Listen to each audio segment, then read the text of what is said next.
Coming up on this week's episode. Building evidence-based well-being programs. I had the fortune of combining ancient philosophy and modern behavioral science to help people live healthier and happier life. From doing the meditation, I was feeling clearer, happier, and a bit more focused. Eventually, I was able to get rid of all the destructive habits. And he said something that forever changed my life. He said, have you ever made a decision that changed the entire course of your life? Not overnight, but slowly, steadily, and completely. Maybe it didn't feel monumental at the time. Maybe it was as simple as packing a suitcase and stepping onto a plane. In today's episode, I am joined by Dr. Yannick van Hierden, performance strategist, founder of Impaktr, and someone who knows exactly what it means to rebuild from the inside out.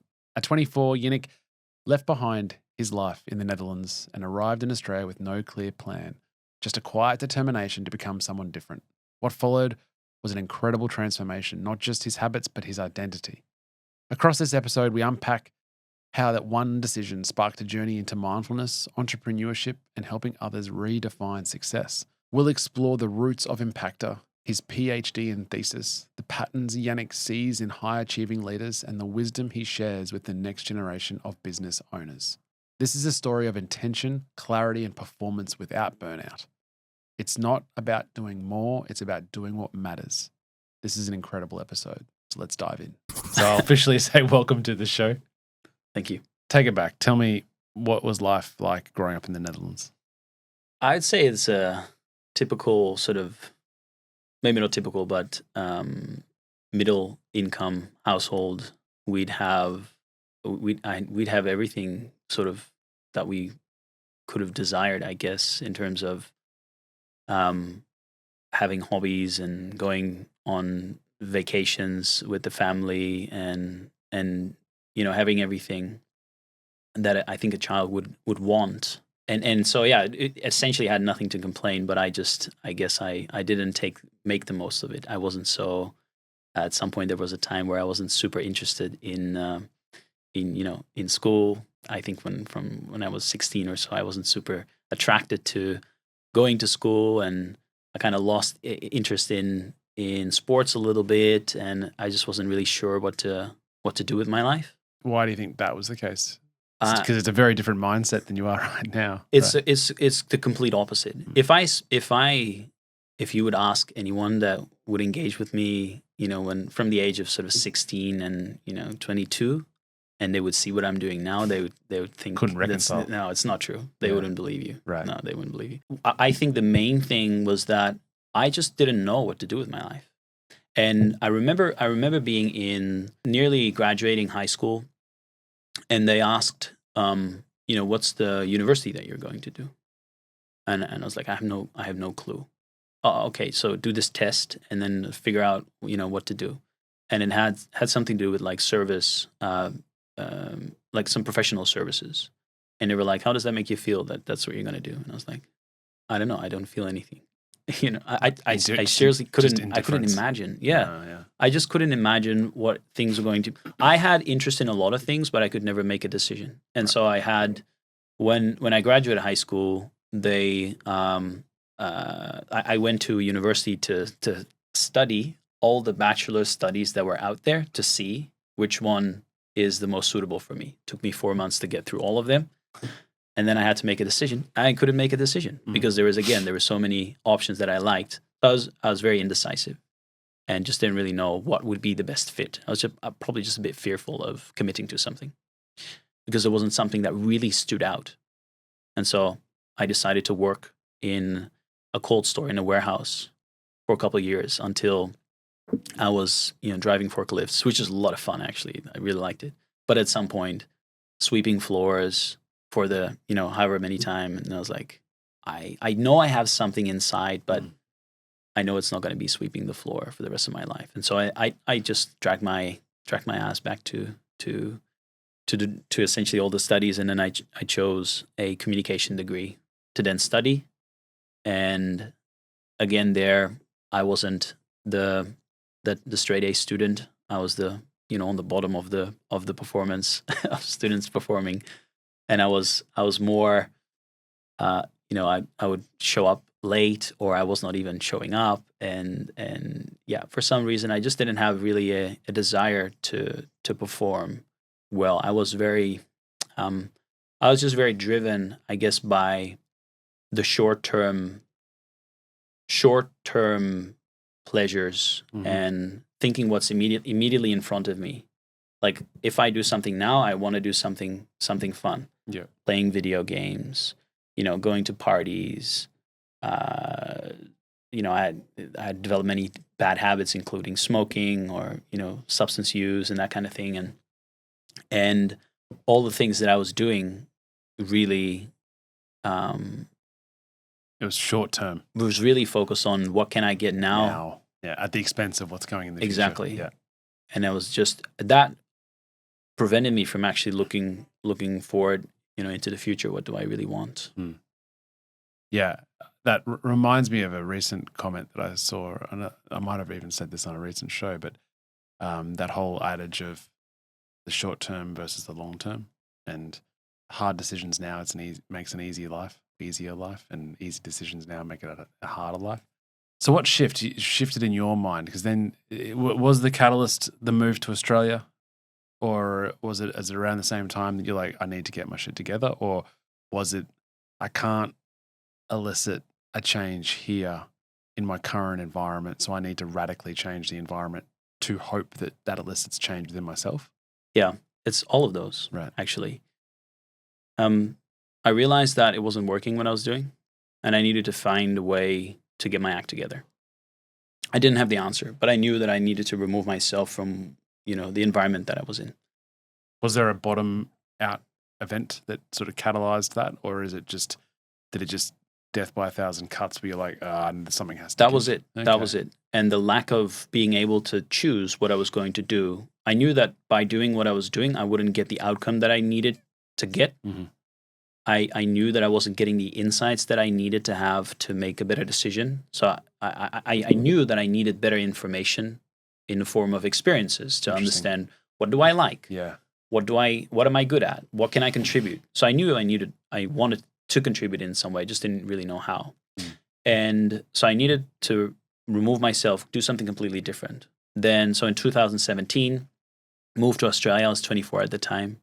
So I'm in university now, Griffith University. And the catalyst, the moment that changed everything, I think that's what happened when after a couple of weeks, I arrived in Australia. I'm sitting in a lecture theater at Griffith University, and at the time I was still deep into the techno party scene. I was like, full on in Peaky Blinders, watching all the shows, and somehow I end up there becoming the treasurer of the yoga club, the university, and so I'm in this lecture theater, and I'm not really sure why I'm there. It's because I'm part of the committee, but what I know is I am the treasurer and I'm responsible for the catering. So I secured $600 and I spent all the $600 on samosas, on pastries, and I thought that would be a good idea. And then turns out that the speaker who was giving the lecture there was not a professor. He was not a lecturer. He was a guest speaker. He was actually a yogi who had a deep understanding and appreciation of the science of meditation, and had walked hundreds, thousands of kilometers barefoot in India. And he said something that forever changed my life. He said, your mind can be your greatest friend or your greatest enemy. And when he said that, I realized that I had allowed my mind to become my greatest enemy for the various things that we talked about. Everything that I was doing was in pursuit of the short-term pleasure at the expense of some long-term benefit or fulfillment.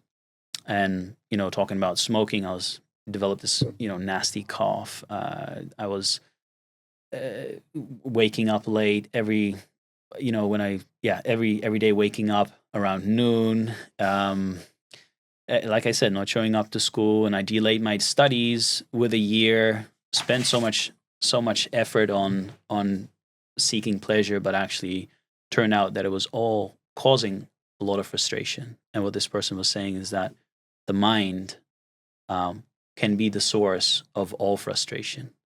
And, or he says, is the source of all frustration. Yeah, I was about to say. Not can be. It is. Yeah. Yeah. And he's like, not some frustration, not a lot of frustration, all frustration. Yeah.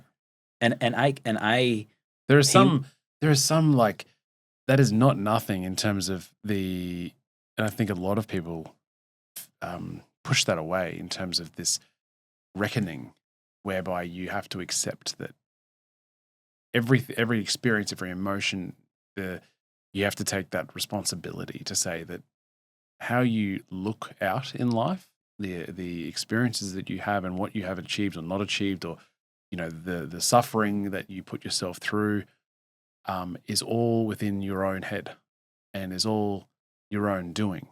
And I mean, how old were you when this happened? 24. Yeah, right. So then you've got some time, maybe from the sort of started at 16, but let's say you've got 8 years to reconcile, to go, fuck,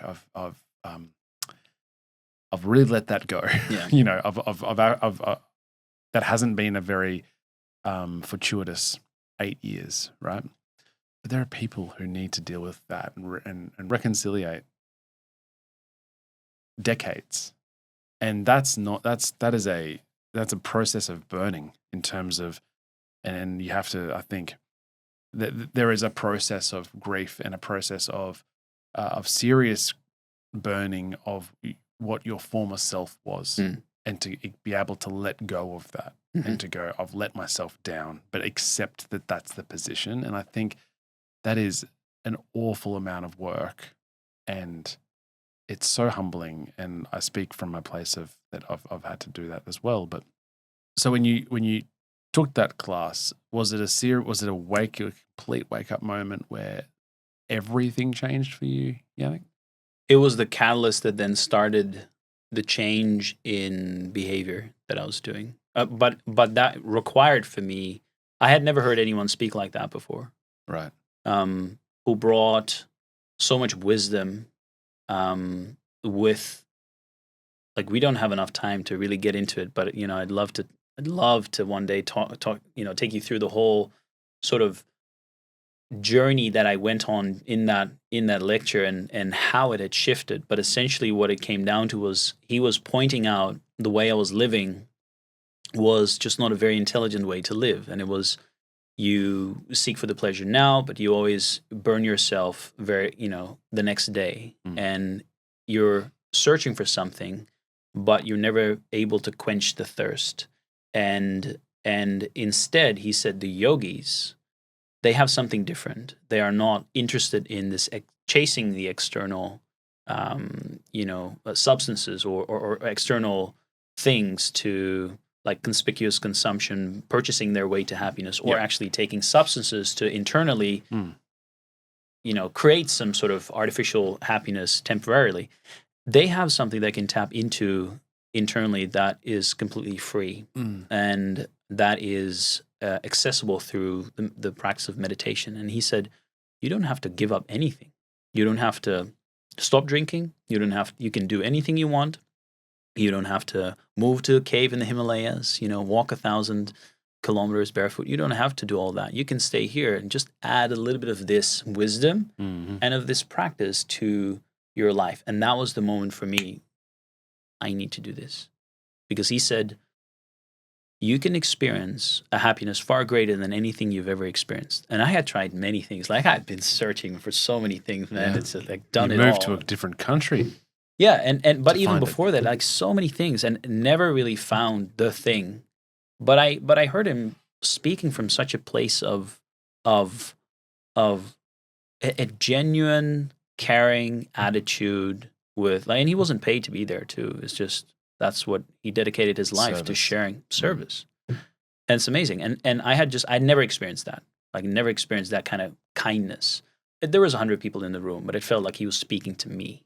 Like, I was just, and he must have been, who is this guy, like, staring at me. But I was completely in the zone, and I felt the message was for me. And so I said, okay, I'm going to take up this meditation. I have nothing to lose, and see if it comes true. Because he was an incredibly scientific person. I was majorly, like, I was super skeptical. Always been super skeptical. Like, I knew my mother, she gave me a book about mindfulness, and I was like, not so sure about that, whatever.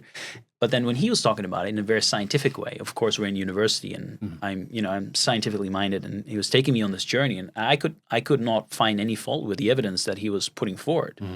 Like, this is an incredibly intelligent person, and so I was like, I have to give this a go. And he said, science essentially is the pursuit of finding truth through evidence, and he said this is a scientific process. It's not some airy-fairy thing. You do the thing, you'll experience the benefits, and you can get proof of that by doing it. And sooner or later, fairly soon, after a couple of weeks, I realized from doing the meditation, I was feeling, a little clearer, a little happier, and a bit more focused, and a little less stressed. Yeah. And I increased, the practice, and eventually I was able to get rid of all the destructive habits, and gave up drinking. Even though he said you don't have to give it up, I naturally just like I don't want this anymore. I have something better now. Exactly right. I think that was his invitation to that. Exactly. You don't want it to sound too overbearing to say, well, you got to stop drinking whilst you start Not meditating. Yeah. It's like no. It'll the negatives and the short term fixes will drip away when you can find that. So what technically, what did it look like, the practice in the early days? It was funny because my wife at the time, she also didn't really quite know what to do with her work, and so she, I studied. She went to the university as well, but she didn't do like a formal degree. She just did an English sort of degree to get up to speed. And then she was invited by some of the same people to do like a yoga teacher training. And so one day she came home. This was like a couple of days after this yogi had done the class. And she came home and she's like, oh, I learned this meditation. And it was with a set of beads. And you do like a mantra on the bead. And so she was showing me how to do it. And I was like, oh, that sounds, looks pretty cool. And so I started doing the meditation. It was only for 4 minutes because you do one round. It was like 54 beads, and took 4 or 5 minutes or something like that. Yeah. But then I doubled that time, and I was listening to some of the guided meditations that this mentor teacher was doing, and having these two things at the same time, kind of like a breathing inspired meditation, and then with the beads as well. That repeating that over time and increasing the duration of that, the more I did it, the more I saw the benefits in it. And the more I decided I want to do more of this, and the more effect I experienced. And initially they were kind of like some of the things I just said, focus and clarity and all the things. But down the line, I actually was able to then graduate in the top 1% of the university. And before that, I was like at the bottom. I was nearly going to be kicked out in the Netherlands. But now here I was at the top, and I got all the awards of you scored the highest marks in all courses. And I was like, oh, that's interesting. There's something here that I can just link. Use my mind. Yeah, use my mind for the, as a tool instead of it using me. I love that. So let's shift and change gears. Impaktr. How did that come to be? Is this and how does as your business, what does it do, and how did it come into your sphere of work? Right, great question. When I came to this point, what we're talking about, this realization of I was able to change, it happened very quickly. In 2017 is just like completely 180 degrees. My life turned really quickly. Then in 2018, I graduated in my master's degree, and then I had an opportunity to do a PhD.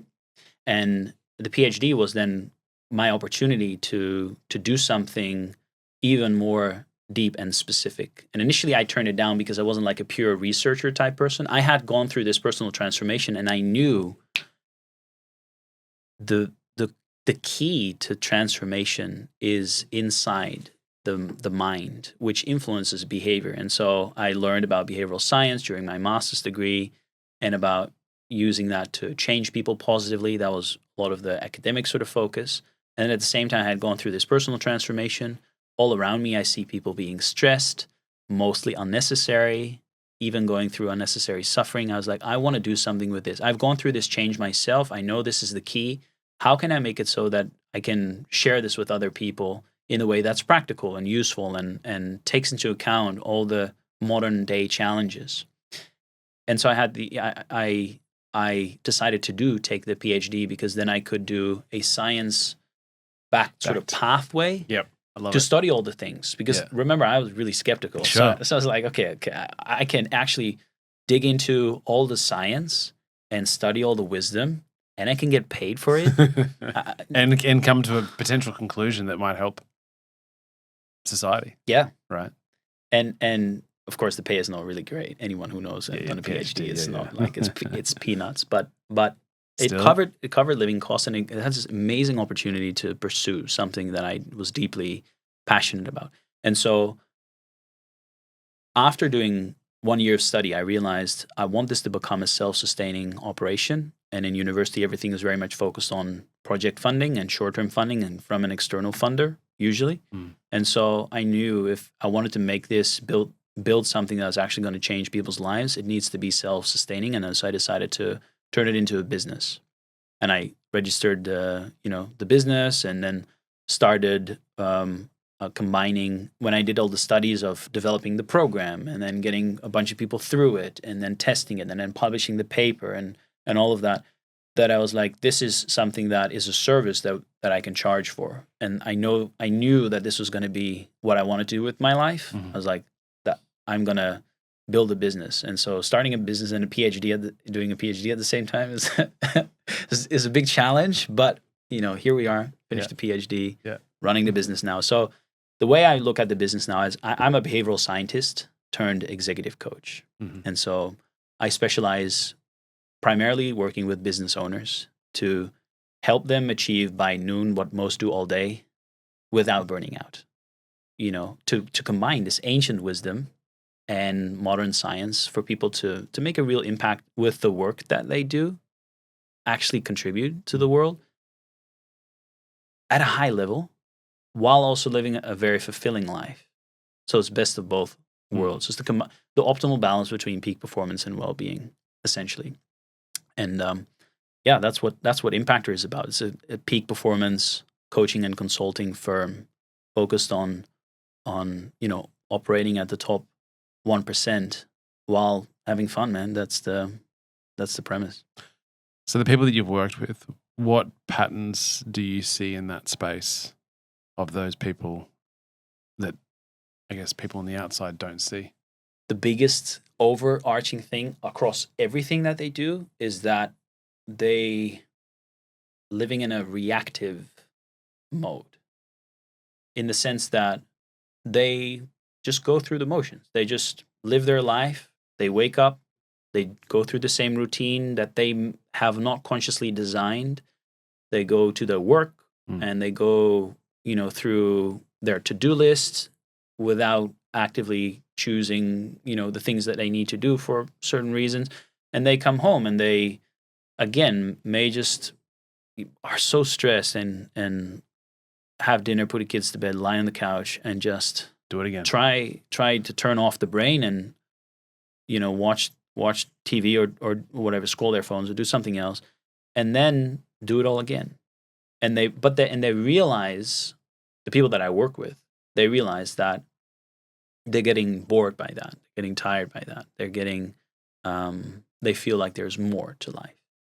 And so the main thing, the overarching idea is reactiveness or reactivity is they're essentially living someone else's life, or they're living a life that is programmed for them. Mostly it starts with technology. And so it's a lot of people, like all people that I start working with, to some degree, usually it's around, between sort of 15 and 20 hours of their time is spent on things that they don't want to be doing. And they actually are in a position where they can choose. In a week, you mean? Sorry, in a week. That's a lot of hours. A lot of hours in a day. Yeah. In a week, 15 to 20 hours a week, where they can have the autonomy to design, to choose to spend those hours on something else. And a lot of people, they spend it on their smartphone. That's you'd be surprised. People running, like I work with people running 7-8 figure businesses, And they spend, one client recently was running an 8-figure business. What I do is I start with them to analyze where do they spend their time, and they do a calendar audit, and we get them to check their screen time on their phone. And this particular person was spending 18 hours on Netflix and 20 hours on TikTok in a week for the past few weeks. He was running an 8-figure business. I kid you not. Real statistics. And I can show you the probably screenshot. feels stressed that he doesn't have enough time. He did. He was just so stressed. And it's like, I can't get anything done. My sleep is poor. His health was terrible. Yep. And you think like this is it's common sense. Like, just don't do that, man. But for a lot of people, that's just not the way. It's just they're not aware of that this is taking up so much time. Yeah. And they haven't looked at the actual screen time. And so that's the biggest thing and for some people, of course, this is an extreme example, 30 hours. Sure. But a lot of people, there's easily 10 hours, 14 hours, 15 hours of time that's lingering in some of these activities that they're doing that's just not benefiting them. That's the starting point always. Yeah. And I think I used to be a endurance coach back in the day. And one thing that I sort of pushed on to the athletes that I coached was that you have a goal, whatever you're trying to achieve, and you have to understand that every decision that you make is either going towards that goal or away from it. Now, it's okay. It's the what I was trying to get them to do is to understand and accept that, and it's okay that we don't always go towards the goal, but it's the awareness that that's the case, right? And so if you wanted to go out, you got some race you're preparing for and you want to go out with your spouse and have a drink at night and have a couple of drinks. Now, obviously, you're better off going to bed at 9 p.m., no drinks, and wake up at 6. You do that eyes wide open. And so to the point of your CEO of an 8-figure business, it's that awareness piece to go, well, you're wanting to achieve this in life, right? And I imagine there's some sort of environment discovery as to what with you and Impaktr as to what it looks like to be ultimately high performance or ultimately high. What's the goal? But to understand that every time you pull up that phone and open TikTok, it's going away from that. And the sooner you can see that, then the data, right? If you have the data there, it can be measured, and that's confronting yet powerful. Yeah, absolutely. And that is the thing is. There's 3 things. If it's really high level framework, if I would simplify the work that I do, is it's across 3 levels. 3 levels essentially. One is focus intelligence. The second is behavioral intelligence, and the third one is emotional intelligence. And the first one, it always starts with the first one, focus intelligence. Is really, to break it down super simply, it's both clarity and focus. And the first one, like you said, is if you're coaching someone on where they want to go, they said, okay, this is the outcome. This is where I want to be. I see that as clarity of knowing exactly what to do and how to get there. And then focus are essentially is the dedication of how to get there. So a lot of people, they might be very focused. Have you ever, for example, let's say you're on your phone and you're scrolling something, and your partner or your kids or someone says, hey Richard, could you take out the trash, or could you do this? And you're like, yeah, I can do it. But you're so focused on the screen that you acknowledge something, but you don't process it, and you're super focused. Then that's focus too. Like, you can be super focused, but just on the wrong thing. And of course, this is screen time, but there's many different things like screen time that you're just focused on the wrong thing. So focus is a great skill, but if it's redirected to the wrong thing, it's meaningless. Sure. So that's where the clarity piece always comes in. It's about, where do I want to be? What's the outcome? How do I get there? And then how can I design my life in such a way that I can just ignore all the things that are not bringing me close to where I want to be? So exactly what you're saying, and building the systems to make that easier. And within Impaktr, what is the definition of performance for your clients? Like, what are you trying to, within those 3 frameworks, what is success? Oh, not a success, but what does excellence look like for your team?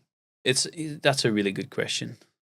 there's many different ways in which to respond to that. Excellence, impact, success.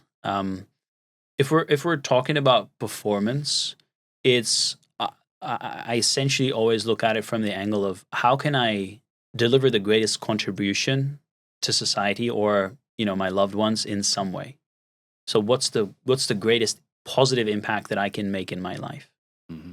And we can talk about why that is the case. But in short, it is about what I see with people who are in a role where they are performing at a high level. If at some point, if everything is focused on doing something for themselves, meaning making a profit or getting a higher income or something like that, all the studies, they show that at some point, like there's one famous study or a couple studies that show the same, that at some point the income is at a point where if you go beyond that, it doesn't increase your happiness levels, right? You probably know those studies.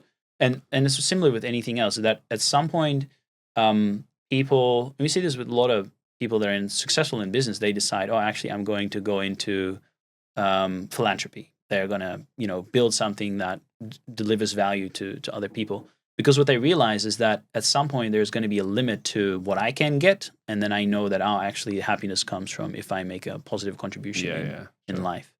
And so performance is, in that way, it is making sure that you can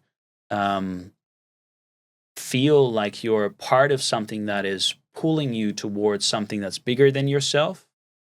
And whatever that looks like, could be building your own business, could be working in an organization, but it could also be being the best mother or father that you can be. Because it's a great responsibility to look after children, for example, to raise a kid, especially in today's society, man. It's like, it's such a huge responsibility, and being pulled towards something like that that's inherently meaningful, which always involves being able to contribute, help someone, improve their life in such a way.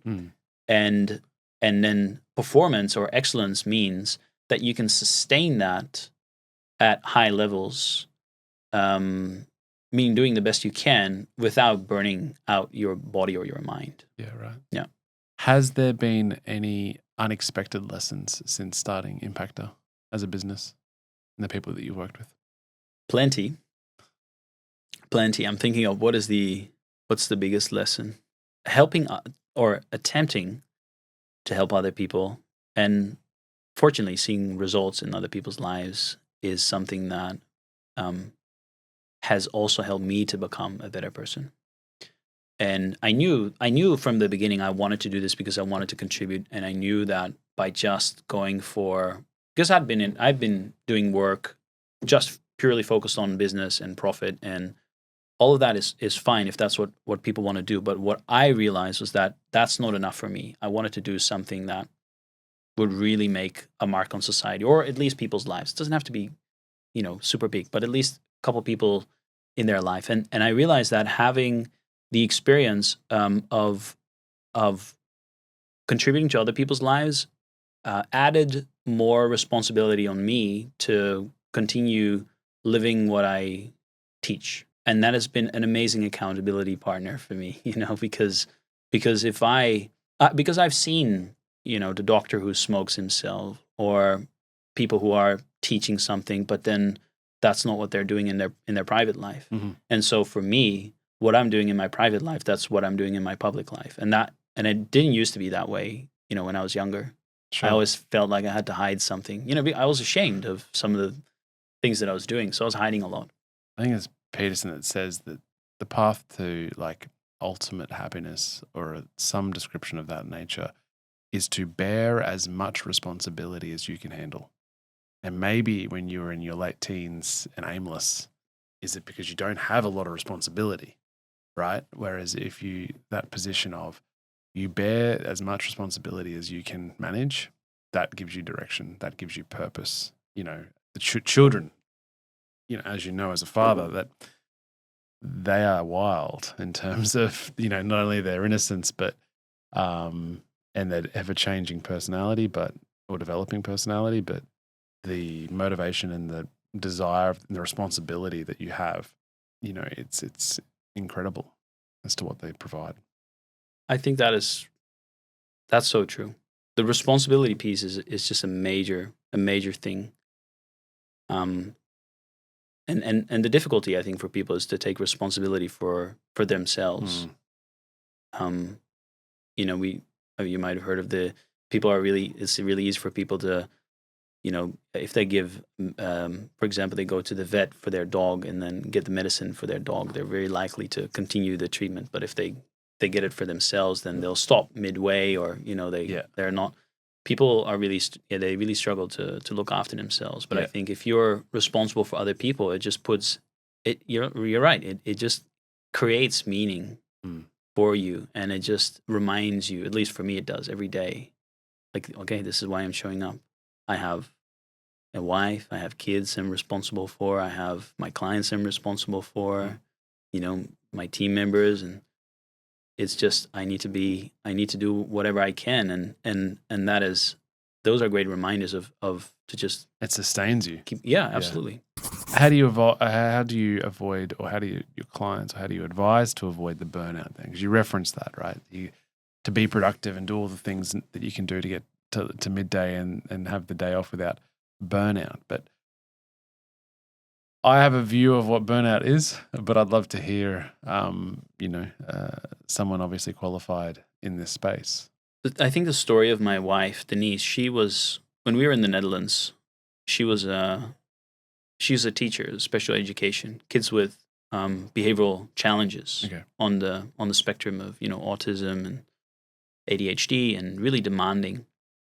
And she had been doing that for about 7 years. And at some point, you know, we noticed that she was getting real tired all the time, had to sleep when she came home, immediately go to bed. And she went to the doctor, and the doctor said, you should stop working. You're sick. She's like, no, sick is when you're in bed, you know, fever and that kind of thing. I'm not that. I'm a bit tired. And it's like, no, you're sick. You're, you know, overworked. You're on the edge of burnout. If you don't quit your job now, it's going to be really, really terrible. And she quit. She comes home and she totally collapsed. Body just totally collapsed, and, you know, had to lie down, and was in bed every day for about 14 hours. And then at some point, you know, she would get up in the morning, go and brush her teeth, and then had to go back to bed because she was so exhausted. Wow. Just from brushing her teeth. And she was proper burnout. A lot of people, they use the term lightly, and they say, you know, I burnt out, and then next week I was doing this. And that's not really what burnout is. But, you know, setting that aside, I think burnout is when you are constantly operating on your reserves and you have no energy source to replenish the battery. Maybe the battery has limitations in its analogy, but it is not looking after your body. So the body is this, in the ancient texts, the Vedas, they describe the self as the life, as the source of life force. They call it prana, life force. And life force is what enables a person to act in their life. And if you are looking after the machine, the body that is using the life force, you can maintain or manage that life force in such a way that it's going to enable you to do certain things. And so they see the body as a vehicle to get from A to B, or to do, you know, to achieve a goal, to do something. And so if you have a car, for example, then if you don't look after the car, you don't service it, you don't give it the proper fuel. Like if you put soap in a car, and then the car is just going to break down. Or if you put really low quality fuel with, you know, sand and grit and whatever, and at some point the engine will, you know, it will break. And so that's the same with our body. If we don't look after our body in terms of we give it the right food, the right fuel, we don't give it movement, which is what we need, we don't give it rest, then all of that goes to shit essentially, and then you might burn out. So I think what we're doing is we're using too much energy. We're using more than we are regenerating. Right. And so when burnout is happening, it is because people have no activities, I guess, that will help them to do something that really pulls them from inward to achieve something great that is actually meaningful, that gives energy. But also they don't have routines that help them to rest their body beyond just getting a good night's sleep, right? And I think the energy in, energy out, and presumably the burnout is at some point when there's no more energy, and if the discrepancy is, in the negative for long enough, then you will run out, and I guess that's the catalyst. So that's the point of no return. And it sounds horrible that your wife had to endure at that point. But yeah, it is, and she thinks that too. But actually, now she is grateful that it has happened to her, because it was such a great teacher as well. Because that was what she needed, like a wake up call. But like, I really need to look after my body now. Yeah, it's interesting because in one aspect, I looked at burnout as a mental position, where and to, I think, to a certain degree, that's still true, in the sense that what you do, or what you give your energy to, if that is in line with your purpose and your vision, and you love what you're doing and you're engaged, then that will fill your bucket. That will fill your cup up, and so that's the energy piece that it adds. Now, we all hope that will be the case for our occupation and vocations. And similarly with the kids, family, hoping that by virtue of being around the kitchen table, by virtue, whilst it's hard and all things are challenging, it fills your bucket up. Like you're a more full person because of the experience. But the physical priming, like you talked about, the good food, the hydration, the sleep, all the things, that's there as well, because that will take away from your energy quickly, if not quicker, than the mental stuff as well. Like you can love what you do, but if you continue to have 3 hours of sleep at night and eat horribly, really unhealthy food, doesn't matter how much you love your work, you're going to drop. Yeah, right? Absolutely. And probably similarly as well, that if you could have, it's mentally, you're probably in a better place if you move and you sleep and you eat good food to endure if work or things that you're doing is taking away your energy. But I guess that it is a relationship and a combination of both. Yeah. So what would be your go-to tips to have an environment that, like, non-negotiable environments for the people who are, maybe entrepreneurs as well, but anyone, I guess, wanting to help themselves in the physical aspect of their environment? Yeah. I think you're touching on the perfect word, environment. Is that environment dictates performance. It dictates behavior. If you struggle with something, then usually you start looking at your environment. How does my environment influence the actions that I take? And that's a major element of behavioral change, is to look at not just your mind or your habits, but it's actually looking at your physical environment or the digital environment. So as I said, it always starts with the digital environment. It always starts with looking at what is the technology in my life, how is it shaping my behavior. So if I, for example, have a TV in the living room, then that's a behavioral cue, an environmental cue. So for that reason, so I haven't had a TV for 9 years, for the past maybe 10 years now, 10 years I love that. In the living room.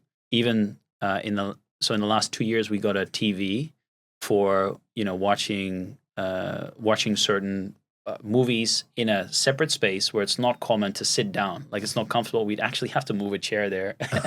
Like we have this it's intentional recliner chair. Yeah. Yeah. We'd have to move there to make it comfortable to then watch something, which we do, once a month or whatever. And we do have on the TV, it's playing like meditation music, but it's not a place to really sit down and hang out, essentially. It's more of like a kid's playroom, actually, these days. So if you have that in your living room, then that's the remote control is there. That's the behavioral cue. You come into the living room, you grab the remote control, you turn on the TV, and you don't think about it. That's just what you do. That's just part of the routine. Your phone is here. The phone is sitting, like I'm talking to you. We don't have phones now, but if we're talking, the phone is here. That's the cue. I'm checking the thing. Usually it starts with technology. So if we can do anything with our environment to prevent burnout, I would say just spend a little less time behind a device and spend a little bit more time in the real world. Either doing something physically, doing some physical activity with your body, or just being physically present with other people. Social interaction in some way. Yeah. Those are the two main things that's the first thing if we're talking about environment. But the bigger idea is then, how can you design your environment in such a way that it makes the good decisions or the healthy decisions easier, and it makes the bad choices, the unhealthy decisions, more difficult. For example, we have another in the pantry. We have it's funny. We were shooting a documentary the other day, and the filmmaker he's like, "You don't have any snacks in your pantry, do you?" And I was like, "Yeah, there's plenty of snacks. There's nuts there. There's dried fruits there. There's He's like, "No, I mean like real snacks. Like the unhealthy ones." And I was like, "No, we don't really have that." But we do sometimes these days with the kids now, and actually my wife, she always likes a little bit of chips, for example. And then she would buy that. And if it's in the house, I'll eat it. I would never buy it because I know if I buy it, I'm going to eat it. What's in the house is I'm going to eat it, man. That's just how it works. Yeah. Right? Yeah. And so I know for me to just remove the stimuli, then it's not going to happen. So we have this closed off box that sits on the top shelf, and all the snacks are in there. And so you don't see it. So you're never visually triggered to say, I want to have the snack. You have to come up with the idea of, I want the snack.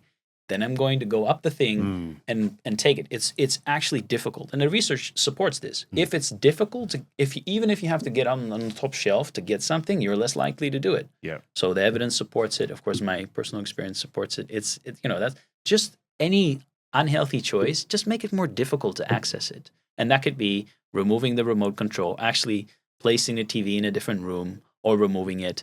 Definitely remove the TV from your bedroom. That's probably the worst thing to do. Same with, smartphone. Remove the smartphone from the bedroom. Just bedroom is for rest or reflection, or it's like or connection with your partner. And so I think that is the technology piece is a big thing. And the other thing are if we're talking about, if you want to influence behavior, you always start with the cue. Then there's some sort of craving. Then there is the behavior, and then there's a reward. And so with changing your environment, you just set up triggers in such a way that it reminds you to do the thing. And so you can if you want to do exercise in the morning, you can put a yoga mat next to your bed, and you can do 2 minutes of stretching. If you don't want to do a 10-minute, 15-minute, 30-minute regimen, just 2 minutes of stretching. When you wake up, you fall down and you're tired, and you just go into some sort of stretch, and you can still, snooze a little bit, but now you're actually stretching your body, something like that. Or physically moving your phone. If you set an alarm, you move your phone a couple meters away from the bed, that when it turns off, you have to get out of the bed, to get it, to turn it off. And those are things to change. I have a pull-up bar, for example, that is in the house, that when I see the pull-up bar, I'm like, oh, okay, I'm going to do some pull-ups, or some weights just lying around in my office, that when I have a meeting, I have this one guy at the university that I meet with, and anytime we're on, he has the same thing. We're on, okay, we get some weights. Yeah, we get some weights. We put the standing desk up, and we're just chatting, and we're doing some weights, in the middle of the day. It's not intensive, but it's just moving your body a little bit. And I think it's the mini things that you do that add up. All the tiny decisions that you make. Yeah. I think it's Sun Tzu who says every great deed is made up of small acts, or something like that. Right. And we know all the, like James Clear, tiny habits, 1% better every day. All that stuff is true. Mm-hmm. It's the compound interest of all the things you do, all the tiny decisions that you make to choose the right thing, that will help, down the line, you feeling stronger, feeling more energetic. All of these things are so critical to make the good choice the default, or at least the go-to, the easy option, and the thing that you know is not serving you so well just add friction, just trying to make it difficult. And it's available to everyone, that choice. Yeah. And I think as soon as you make that choice, you're not on the path of least resistance. You're headed upstream. You know, you're not choosing to. You're choosing to be different, because otherwise you are just going through life and going through the motions and sitting down on the couch, turning on the remote, putting on the TV for 3 hours, and going to bed late and waking up in the morning. Whereas by challenging yourself in your environment, but particularly, as you say, with sleep, with movement and diet, doesn't take long for you to realize, it takes almost challenge yourself to do a week or 2 weeks. That's it. Just small movement, good food choices, and good sleep patterns. Yeah. And then your energy levels and your intention so much more. Where does meditation sit in with that? In the routine, you mean? In my routine? Or for me, it's for the past 7 years, it's been a non-negotiable morning routine. And since, I guess, past 4 years, I also included in my evening routine. So when I wake up, it's been the same for 7 years. I wake up, I take a cold shower, and it immediately wakes me up. Sometimes I wake up groggy, and especially now I have kids. Welcome. Yeah, I don't get I wear this Whoop bracelet, and so I can track my sleep, and it's every day it says you need 10 hours tomorrow. It's like cool. Thank you. Yeah, fantastic. Yeah. So Matthew Walker's one of the sleep experts in the States, and he's had some great podcasts and about room temperature. Yep. Fasting before sleep, hydration before sleep, all the things that doesn't talk about when you wake up 7 times from your child. It doesn't, man. It doesn't. There's just no Where is that remedy. PhD? Where is that study? There's a big opportunity Yeah, there. yeah. How to still do high performance with broken sleep from children. Yeah. Sorry, I digressed. No, that's just, those things happen still. And I guess that it's good that we bring that up, because that is, so you can design everything so perfectly, but there's always going to be these things that show up in your life that you don't control. And a lot of us, we really get upset by that. And I remember when I first had that, I was just a little frustrated by that. When is this kid gonna? But then I realized that he can't do anything about it. And I was like, okay, well, this is going to be part of it. And still, even when my kids were born, on the day that they were born, I would do the meditation, because I know that this is the single most important thing that I can do in my life. And I used to go to the gym. I do jiu-jitsu these days. There's there's many different routines that I do regularly, but none of them are something that I do every single day, except meditation is something I've done for the past 8 years, every single day without fail. Because I know, for me, that's the non-negotiable thing.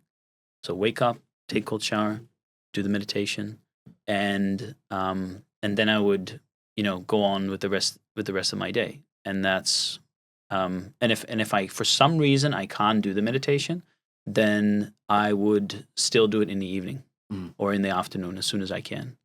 And that is a routine that for me is critical. Waking up with it, going to sleep with it. Because if I wake up with it, it's not like, meditation is not just a tool for relaxation and getting some calmness. It is also about getting clarity about what's really important. What really should I spend my time on today? What really is meaningful? And I think that I've gained more clarity through the practice of meditation than I got through doing, my more than a decade of university study. Just because it actually is such a powerful tool to see what is important. And so, yeah, I felt like, back to what we said previously, is like, I don't feel like I have given up anything. It's just I found something better. It's not just a tool for relaxation. It's actually a tool for experiencing meaning and happiness. like the yogi said, is something that produces a happiness far greater than anything you've ever experienced, and it gets sweeter and sweeter over time. And I couldn't believe it, but now I'm experiencing it, and I'm like, this is how I want to start my day. And I had moments where I felt, man, I'm 2.5 hours into my routine and I haven't touched any work. I haven't done anything yet. I'm like, man, I'm behind on everything, until I then realized that no, I made the intentional decision, the conscious decision that this is going to be my routine, and this is the single most important thing that I can do in my day. Then that's already, if I do that, then my day is successful. Then that is productivity. So I'm being productive from the moment that I wake up, even if some people feel like, yeah, meditation, that's for the, There was that whole adage that people say, I don't have time for meditation. And if you say that, then it's likely you definitely need it. Yeah. I think it was the one monk or something like that said, yeah, you should meditate for 10 minutes every day. And if you don't have time, you should meditate for 20 minutes every day. So it's like, but it's so true. It's 100%. So true. Yeah. Oh man, this has been so good. I would love you to come back on the show, because I've got 1,000 questions, but and different topics that I want to lay on you. But I really appreciate it, man. Before you go, top 5 questions that I want to ask. Quick fire, so real short. Okay. Yeah. What does success mean to you? Success means being free to choose things that you want to do, that you think contribute in a way to society, without necessarily wanting anything in return. So having freedom to design your life, that you would wake up and do the same thing even if you weren't paid for it. Love that. What does happiness mean to you? Happiness means not desiring anything external to feel better, and have a way to connect with yourself and something that's bigger than yourself, that is the source of happiness, that will pull you through every difficulty in your life. Probably the greatest answer in over 100 episodes. It's the greatest answer to the happiness question, I think. That's amazing. So well done. You've already talked about your morning routine. What do you have for breakfast with that? So, like, I'm the behavioral science guy, right? So I have two breakfasts. That's what I do. Right. I 2 options. Okay. The first one is a porridge, and the second one is a smoothie. And then depending on kind of like, if I would train at night, I would have a smoothie at night, so I have a porridge in the morning. Okay. If it's winter, then it's more so warm in the morning. Mm-hmm. If it's summer, it's more so cold. So then it's usually a smoothie. So at least you have options. I only have the one. Yeah, I don't have an option. I don't choose. I just have the one. That's even exactly greater. Breakfast. Yeah, that's Same even breakfast. Better. Probably even better. Yeah. Probably for the last 4 years. Right. Exactly the same breakfast. Right. A piece of advice that you would give to yourself or to anyone through your life experience. What would be the one piece of advice? To myself, say, a decade ago, or anyone. Anyone. Don't believe everything you think and feel. And learn to separate yourself from the thoughts, the emotions, the anxieties, the hassles, the desires. Everything that's going on in your mind, it doesn't define you. You don't have to embrace it as this absolute truth.